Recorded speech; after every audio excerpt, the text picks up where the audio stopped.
Bonjour à tous et bienvenue dans le deuxième vidéo sur les interactions entre les objets où nous allons voir comment faire communiquer deux objets à l'aide des messages.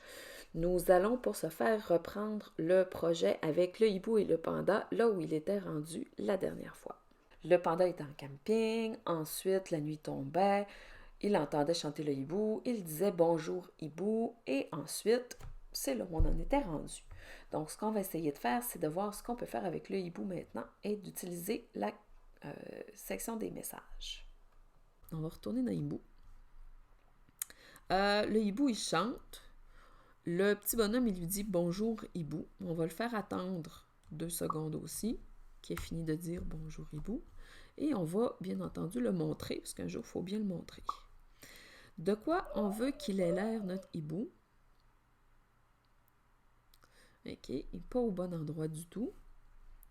Moi, j'aimerais bien qu'il soit ici et dans un costume complètement différent.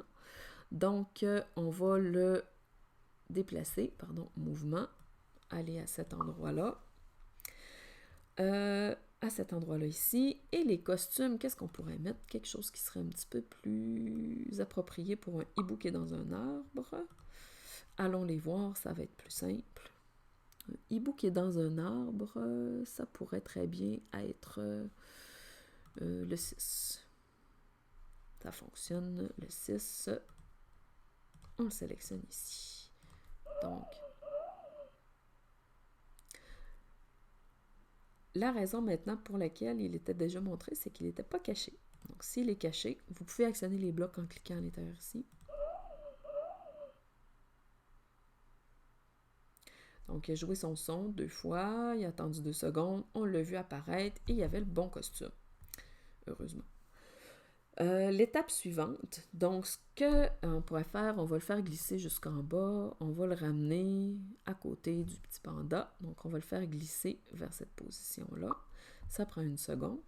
Et on pourrait lui faire dire, donc demander une interaction de l'utilisateur. Donc, clique sur moi. Donc, dès qu'on va cliquer sur l'objet, donc on lui demande de cliquer, et dès qu'on demande de cliquer, on va commencer un nouvel, comme ceci, une nouvelle action. On ne fera pas grand-chose de compliqué. On pourrait le faire changer de costume. Et celui que j'aimais bien pour ça, c'était celui-ci. Donc, on va fermer. C'était le... J'ai oublié de noter lequel. 8. On va le mettre en 8. Et il va dire... Ça chatouille.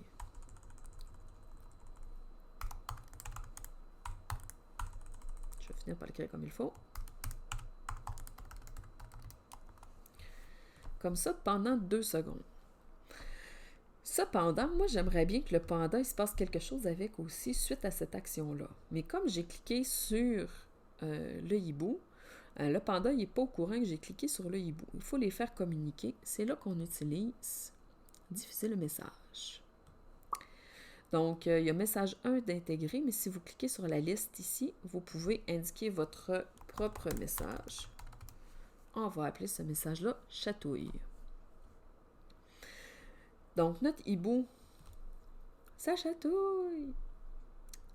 Et notre panda, on va revenir ici. Et lorsqu'il reçoit le message chatouille, parce que tous les objets vont recevoir le message, lorsqu'il reçoit le message chatouille, on pourrait le faire changer de costume et lui faire dire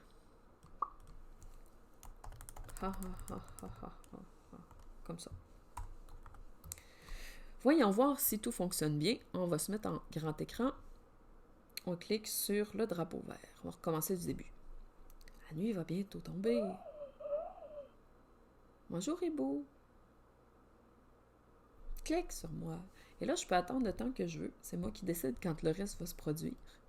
Je clique maintenant.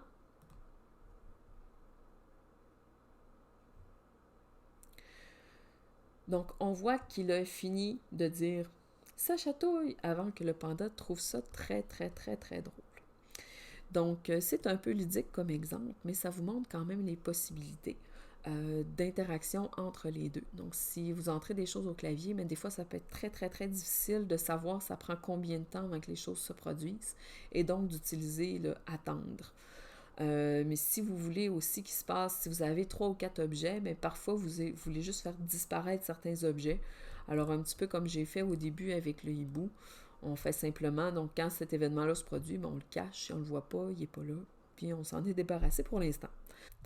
Votre défi pour cette fois-ci sera d'ajouter une série d'événements qui vont se produire lorsque vous cliquez sur le panda, en utilisant bien entendu un nouveau message pour communiquer entre le panda et le hibou. Vous trouverez la solution dans le message qui suit. Bon travail!